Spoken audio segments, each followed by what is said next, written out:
Hi! Hello! నమస్తే అందరికీ. Welcome to my channel. ఇప్పుడు మనం చెప్పుకోబోతున్న స్టోరీ 'లవ్ యూ కన్నా' ఎపిసోడ్ 57. స్టోరీ చదివే ముందు ఛానల్‌ని తప్పకుండా కొత్త వాళ్ళందరూ సబ్స్క్రైబ్ చేసుకొని, లైక్ చేసి, షేర్ చేయండి.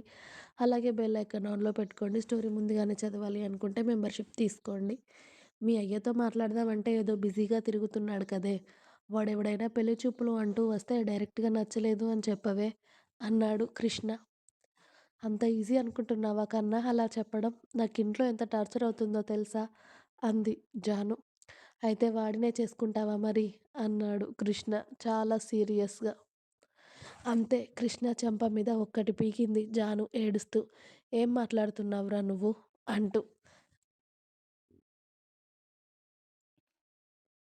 మరి ఏందే నాకీ లొల్లి? పెళ్ళయ్యే వరకు పెళ్లి పెళ్లి అని చావగొట్టావు. చేసుకున్నా. నేనిప్పుడు లైఫ్‌లో సెటిల్ కాకపోతే మీ అయ్య నాకు నిన్ను దక్కనిస్తాడనుకున్నావా? నేను నిన్ను పెళ్లి చేసుకున్నా సరే తీసుకొని వెళ్ళిపోతాడు.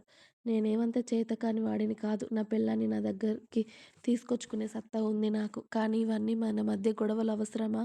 నేను లైఫ్‌లో సెటిల్ అయితే మీ అయ్య కూడా నోరు మూసుకొని ఉంటాడు అని అనుకుంటున్నా. కానీ ఇవన్నీ నీకు ఏమీ పట్టవే. నేను నీ దగ్గరుంటే చాలు. ఇక ఎవ్వరేమైపోయినా పర్లేదు. అంతేనా?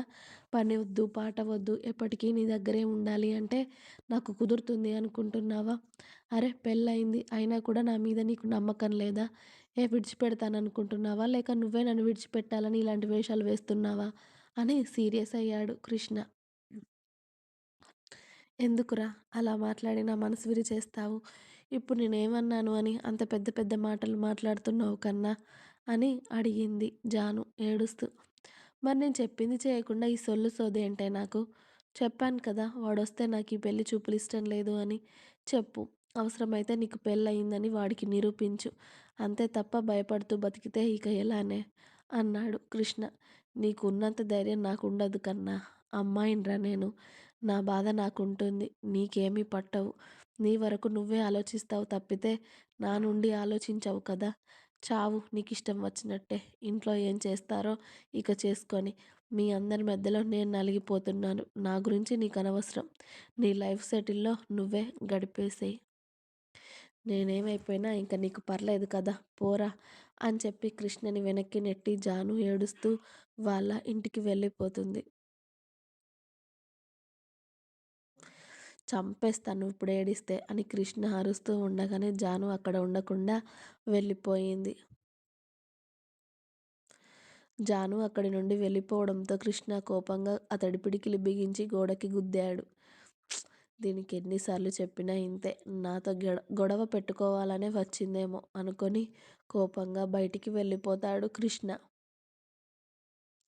జాను వెళ్ళే అప్పుడు సంతోషంగా వెళ్ళి వచ్చి అప్పుడు కాస్త బాధగా రావడం గమనించిన హారిక జాను రూమ్‌లోకి వెళ్ళి "ఏమైంది జాను? అలా ఉన్నావేంట్రా?" అని అడిగింది. వాళ్ళ వదిన అలా అడగడంతో ఇక జాను దుఃఖం ఆపుకోలేక "నీ తమ్ముడు ఎప్పుడూ నన్నే తిడతాడు వదిన.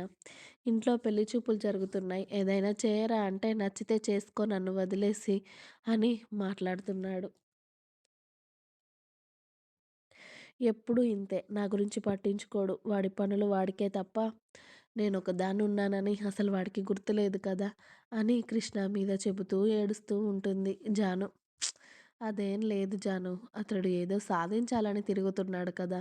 మధ్యలో నువ్వు అలా అనేసరికి కాస్త కోపం వచ్చి ఉంటుంది అంతే. కానీ నువ్వంటే కృష్ణకి ప్రేమ లేదు అనుకుంటున్నావా? మీ ఇద్దరి ప్రేమ ఎప్పటినుండో మర్చిపోయావా? ఏదో కోపంలో అనేసుంటాడురా నిన్ను. నిన్ను కాకపోతే ఇంకెవరినంటాడు చెప్పు? కృష్ణ కూడా. కృష్ణని నువ్వే అర్థం చేసుకోవాలి కానీ, ఇలా ఏడిస్తే ఎలా అమ్మా? అని హారిక జానుని ఓదారుస్తుంది. ఎప్పుడు వాడిని నేనే అర్థం చేసుకోవాలి. నన్ను వాడు అర్థం చేసుకోడు. ఇక వాడెప్పుడు నన్ను అర్థం చేసుకునేది? అని మళ్ళీ ఏడవడం స్టార్ట్ చేసింది జాను. ఊరుకో జాను. మళ్ళీ మీ అమ్మ గనక చూస్తే ప్రాబ్లమ్ అవుతుంది. ఎందుకు ఏడుస్తున్నావని అడిగితే మళ్ళీ పెద్ద అబద్ధాలు చెప్పాలి ఏవైనా. అవసరమా? ఊరుకో ఏం కాదులే. నేను కృష్ణతో మాట్లాడతానులే. నువ్వు ఊరుకో ఏడవకు అని జానుని కాసేపు ఓదార్చి తనని వాష్‌రూమ్‌కి పంపింది హారిక ఫ్రెష్ అవ్వమని.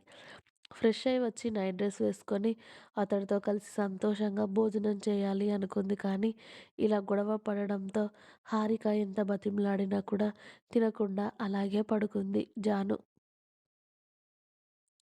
ఇక సుజాత గారికి మాత్రం జాను తినింది అని చెప్పింది హారిక.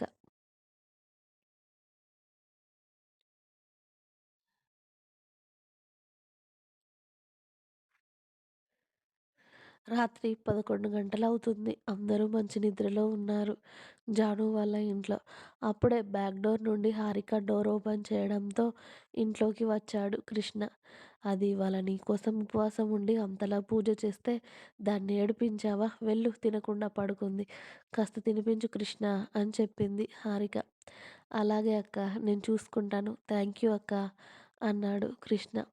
మనలో మనకి ఇవన్నీ అవసరం లేదు కానీ ముందు తన అలక తీర్చు, భోజనం తినిపించు, వెళ్ళే అప్పుడు కాల్ చేయండి, డోర్ లాక్ చేసుకుంటాను అని హారిక తన రూమ్‌కి వెళ్ళిపోతుంది.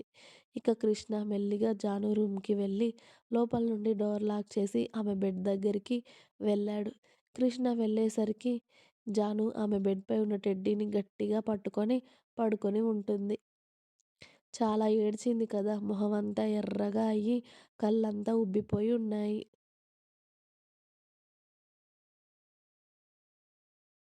ఆమెని అలా చూసి ఏడ్చి మనసు పాడు చేసుకోవడం తప్ప ఏం లేదే నీ దగ్గర అని జాను పక్కన పడుకొని ఆమె పక్కనే ఉన్న టెడ్డీ తీసి ఆమె చేతులు అతడిపై వేయించుకుంటాడు కృష్ణ. జాను పాప నిద్రలోనే టెడ్డీ అనుకొని కృష్ణని ఇంకా గట్టిగా హత్తుకొని అతడి ఎదపై తలవాల్చుతుంది. ఒసై నేను మనిషినే బొమ్మననుకుంటున్నావా నన్ను అని జాను బుగ్గ మీద అతడి మీసం గుచ్చుకునేలా ముద్దు పెడతాడు కృష్ణ. అతడి మీసం గుచ్చుకుపోయేసరికి నొప్పికి మెల్లిగా కదిలి మళ్ళీ నిద్రలోకి జారుకుంటుంది జాను. ఏంటే ఈ మొద్దు నిద్ర అనుకుంటూ మళ్ళీ కృష్ణ ఆమె బుగ్గని కొరకగానే అప్పుడు మెల్లిగా కళ్ళు తెరిచి కృష్ణని చూసి కళ్ళు పెద్దవి చేసుకొని నువ్వేంట్రా ఇక్కడ అని అరుస్తుంది లేచి బెడ్పై కూర్చొని. కృష్ణ జాను నోరు మూసేసి ఒసై మీ అమ్మ నాన్నని కూడా పిలుస్తావా ఏంటే ఇక్కడికి ఇలా అరిచి అన్నాడు. "నువ్వెలా వచ్చావసలిక్కడికి?" అని అడిగింది జాను. "ఎలాగోలా వచ్చాను కానీ ఏడ్చావా?" అన్నాడు ఆమె బుగ్గపై చెయ్యి వేసి. నేనేడిస్తే ఏంటి? బాధపడితే నీకేంట్రా? నీకనవసరం కదా!